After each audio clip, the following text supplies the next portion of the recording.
On Tuesday, September 11, the city of New York and the United States of America were changed forever. It was a spectacular morning in New York City. 72 degrees Fahrenheit, cloudless, the air crisp and clean. It was the day of the New York City primary. New Yorkers were deciding on who would replace Mayor Giuliani. Millions of adults and school children were going about their business as two hijacked jets loaded with passengers thundered toward the Twin Towers of the World Trade Center. What exactly happened to you the morning of September 11th? Well, the morning of September 11th, I actually got up and decided whether I should go to vote in the morning or should I go in the evening after work. And I had promised a coworker of mine that we were going to go to the gym in the evening, so I decided to go vote in the morning. So that delayed me about maybe 20 minutes. Okay, what happened was I got to work. It was about 8:10 in the morning. I sat down at my desk to start an ordinary day. Had bought a roll, a cup of coffee, talking to the coworker next to me, and having a regular conversation. And all of a sudden, we heard a loud explosion, and my desk actually went up in the air, and we actually felt the building rock. 8:45 a.m., hijacked American Airlines Flight 11, a Boeing 767 with 92 passengers on board en route to Los Angeles from Boston, crashed into the North Tower of the World Trade Center. Right away, smoke started filling into the office, and just the only thing I can remember is that the managers had us to go directly and try to find a staircase to get down, because we didn't know what exactly had happened at that moment. And what floor was you on? I was on the 88th floor, 88 in the One World Trade Center. I just saw people walking around. They looked a little concerned. They were looking up, and I looked up and I didn't see anything but the blue sky.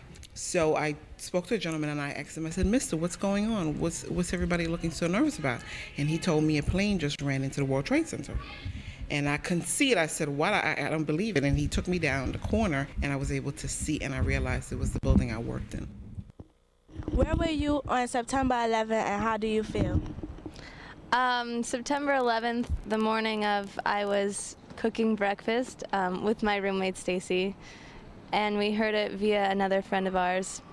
I felt shocked. Actually, I thought it was a joke at first, and then I thought it was an accident, and then I felt really scared. Where were you on September 11th?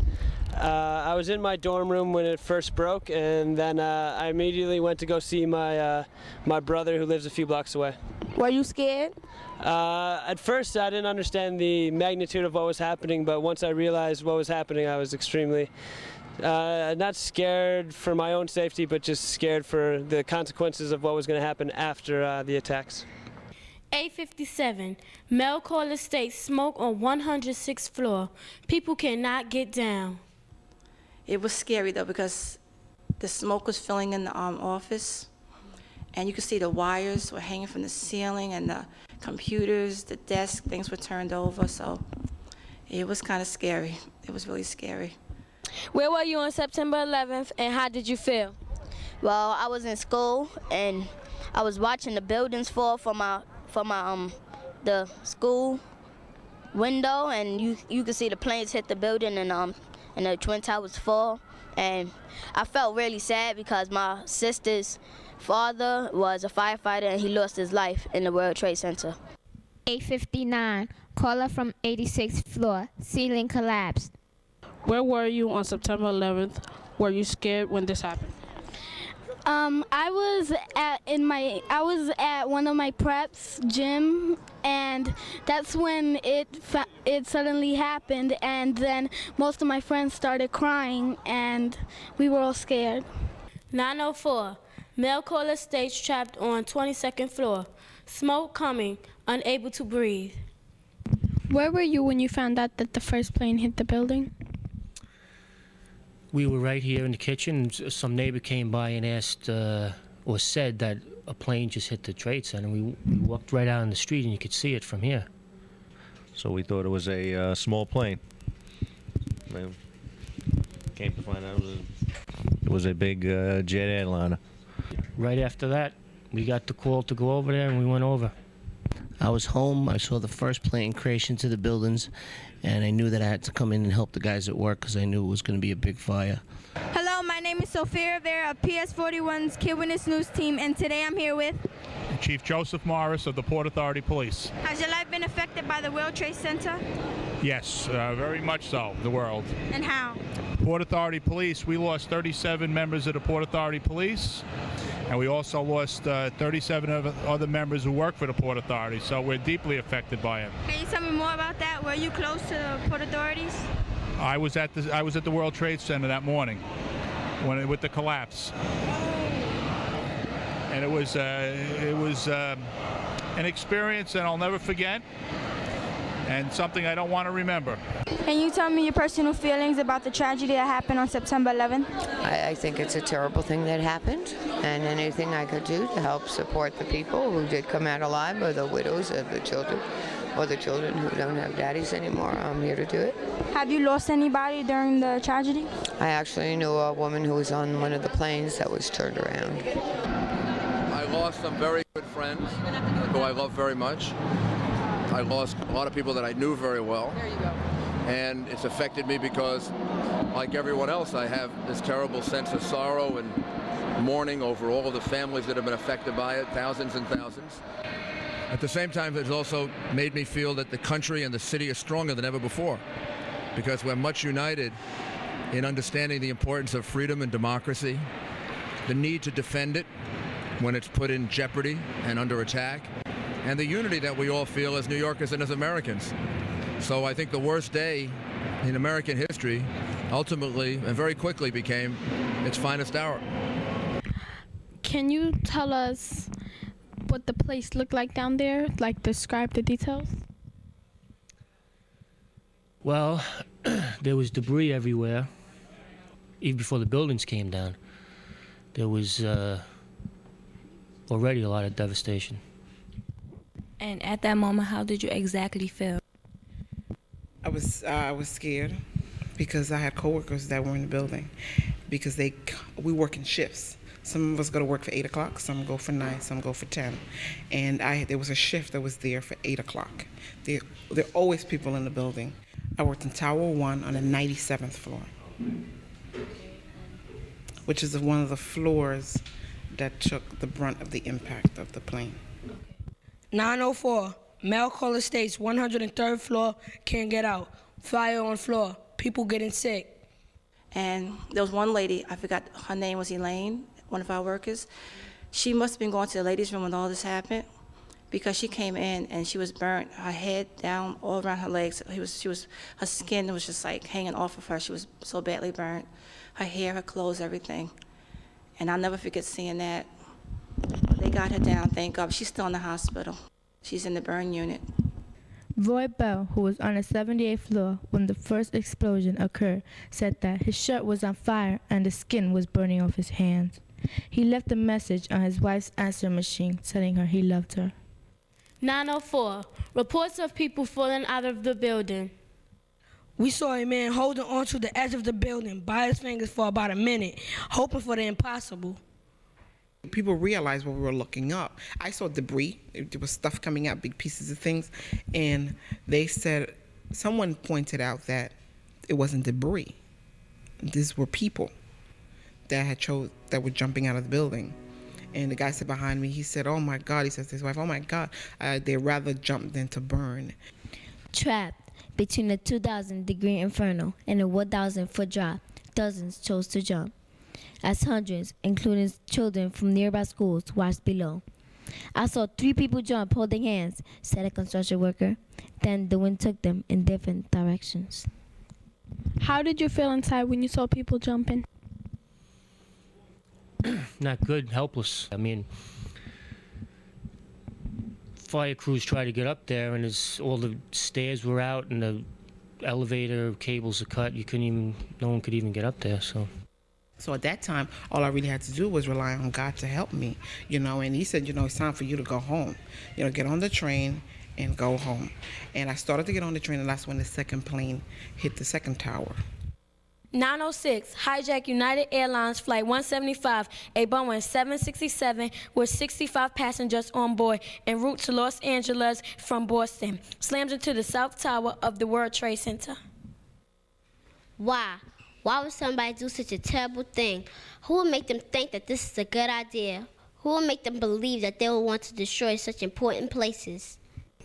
After the first plane hit, everyone was in the street looking up in amazement. And after the second plane hit, there wasn't anyone around after that. Everyone went running for their lives. There are 9 schools in the World Trade Center area that had to be evacuated on that awful day in September 11th. Because our school is located just south of the World Trade Center, and our students were forced to evacuate and were in the street and were hit by the smoke and had to run for their lives, basically. I personally was able to go home because my dad works 2 blocks from here, but I had friends that had to stay in school, and a lot of people were very nervous, and it's nerve-wracking to not know if your parent is alive or not. How do you feel about the teachers that stayed here all night to help the students because they didn't know where their parents were? I think that's what now maybe you kids will have a better respect for your teachers. I think that a lot of teachers rose to the occasion and protected their students, and a lot of students were saved from injury because of the quick thinking of principals and teachers. So I'm very proud of them. Staff members took students, some went over the Brooklyn Bridge, some wound up in Staten Island, some wound up in New Jersey, others took students all the way uptown and tried to get them on buses to go uptown. So it was not just teachers, it was counselors, it was the attendance monitor our attendance monitor was particularly brave. She helped 4 young ladies get out of the area. Hi, my name is Rachel Escalera, and today I'm here with Ellen Barkin and Lana Barkin. How were you affected by the tragedy? Well, my niece goes to IS 89, which is, Lana's my niece.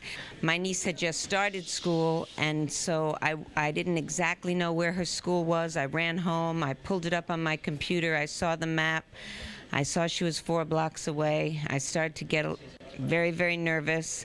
I called her father, my brother, and I said, you gotta run downtown and find Lana. He hadn't even turned on the news yet, and then he just ran out of the house, and I knew that we would find her. It took a couple of hours. Her mother is a teacher at City College. She couldn't even get out of her building, so it took us, it was very bad, 2 or 3 hours till we found she was safe.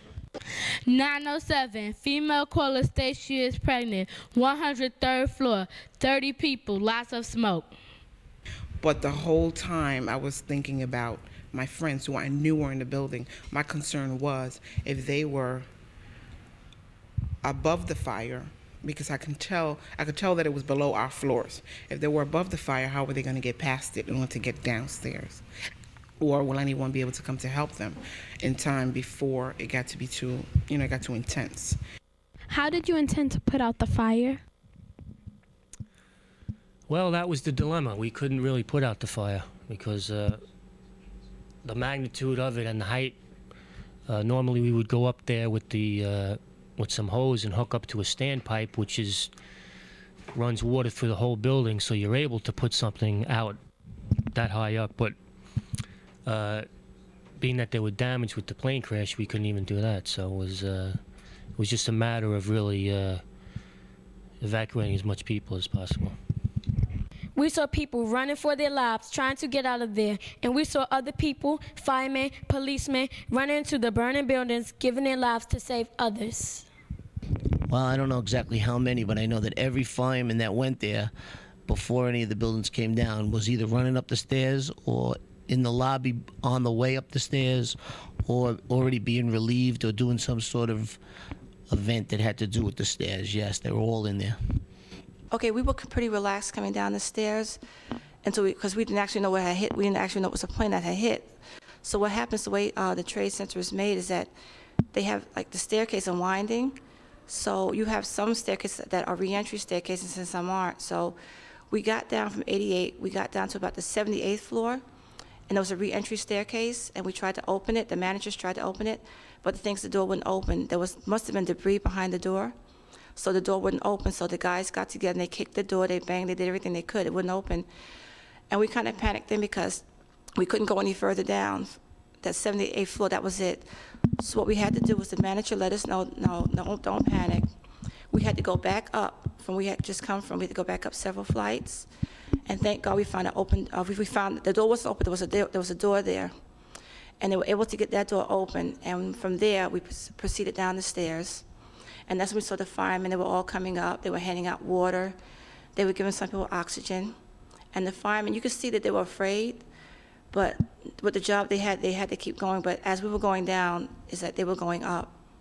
And that's what kind of gets me, because I could still see some of the firemen's faces. Like at night, it's kind of hard to sleep. Was there any hesitation for like not going inside the World Trade Center after you heard the news? No, I didn't see any of that. We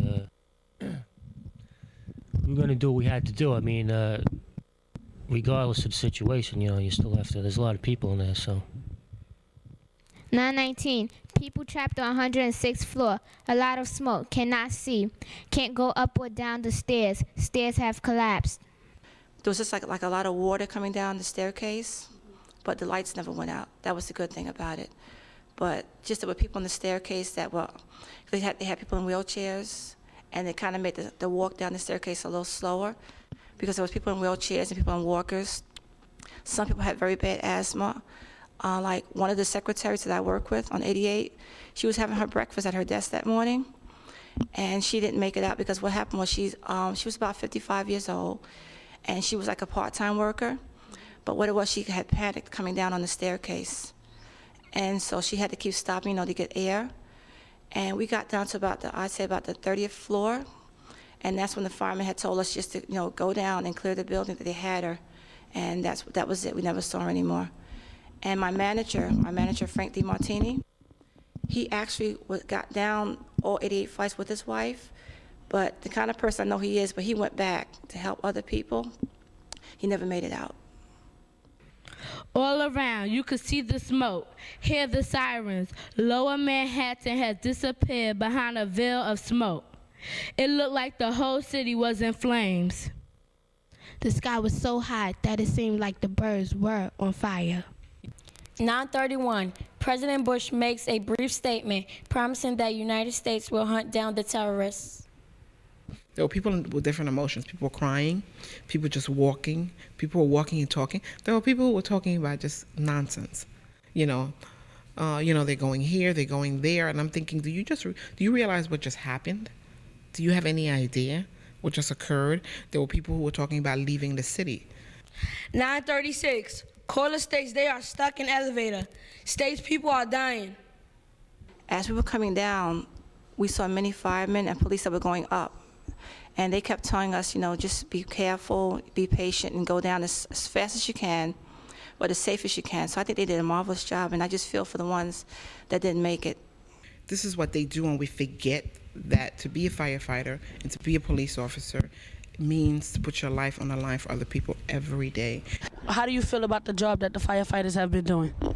I think they've been doing an amazing job, and I think they are a true testament to what the city is. I think New York is filled with heroes, and they're just exemplary of that. Thank you. 940, a third reported crash, this one at the Pentagon.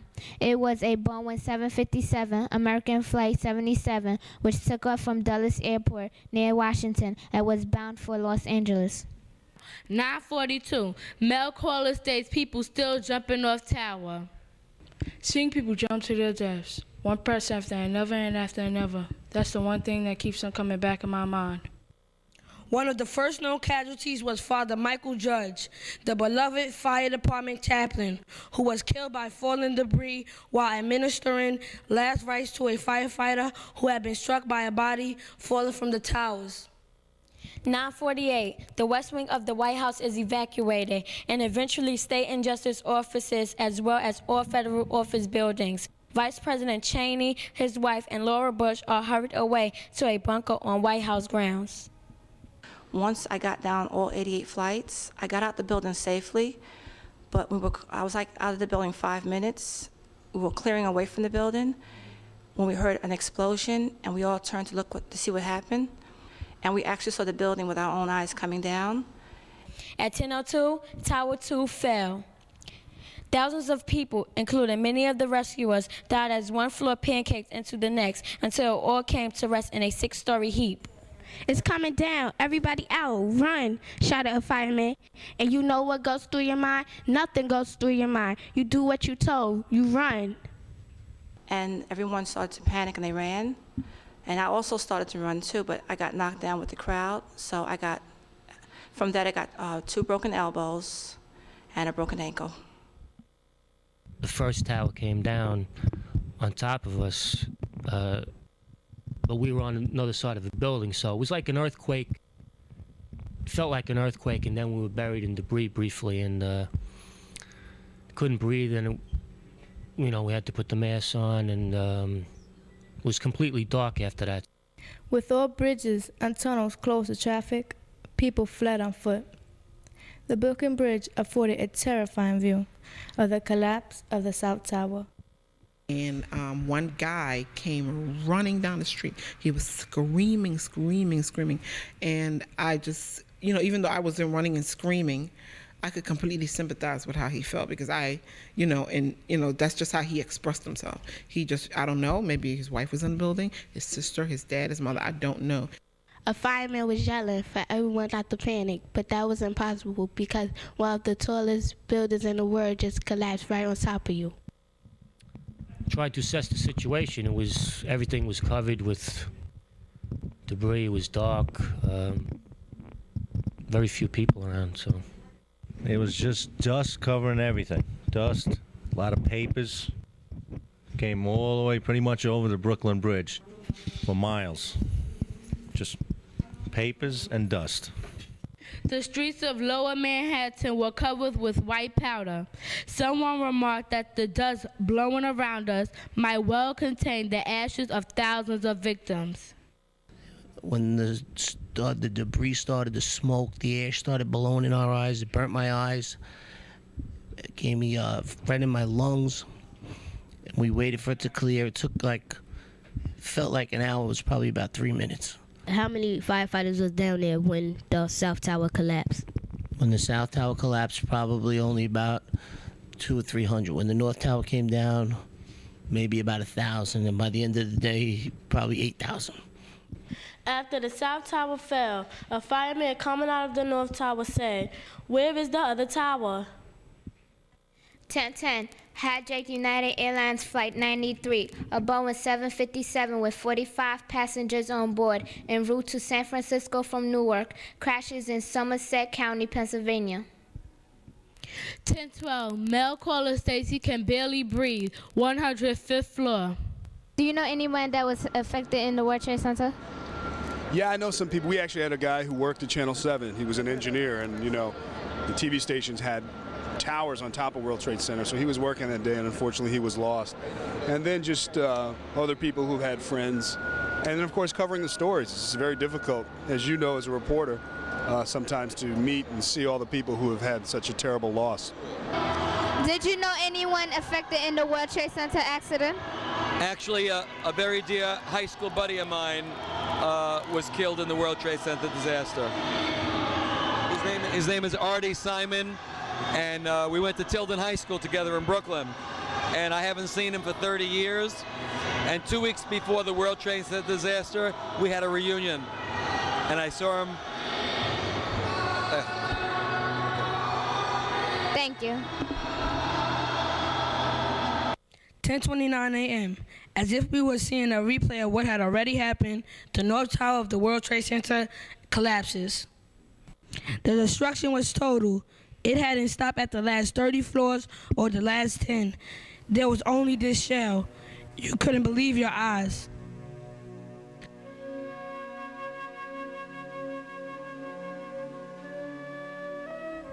It was over. It was all gone. The devastation was complete.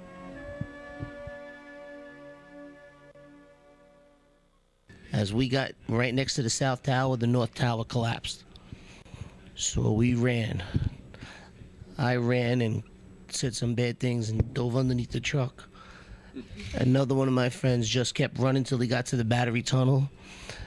two other of my friends just ran in the hallway and prayed. When Tower 2 fell, people blocks away found themselves running for their lives, pursued by an angry rolling cloud. The second tower comes down and causes a whole nother set of ash all over the place. It was completely silent. There wasn't one sound. You didn't hear anything. And eventually you started hearing activity from people starting to recover, start moving around and look for things again. But the initial feeling was it was completely silent. The building didn't actually topple over. The building, because we actually saw it coming down, it just like came it's like blocks. It just actually came straight down. Because if that building had toppled over, I probably wouldn't be sitting here talking to you right now. Because I was that close when the building was coming down. Did you see any more fires after the World Trade Center collapsed? Yeah, there was fires. There was cars burning. A lot of the buildings were still burning. A couple of firemen here had to go on the roof of another building that was burning. I'd say there's about 4 buildings that had heavy fire in them. 11 o'clock a.m.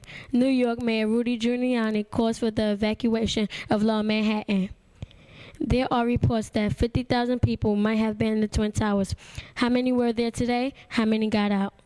How do you feel about the whole tragedy that happened on September 11th?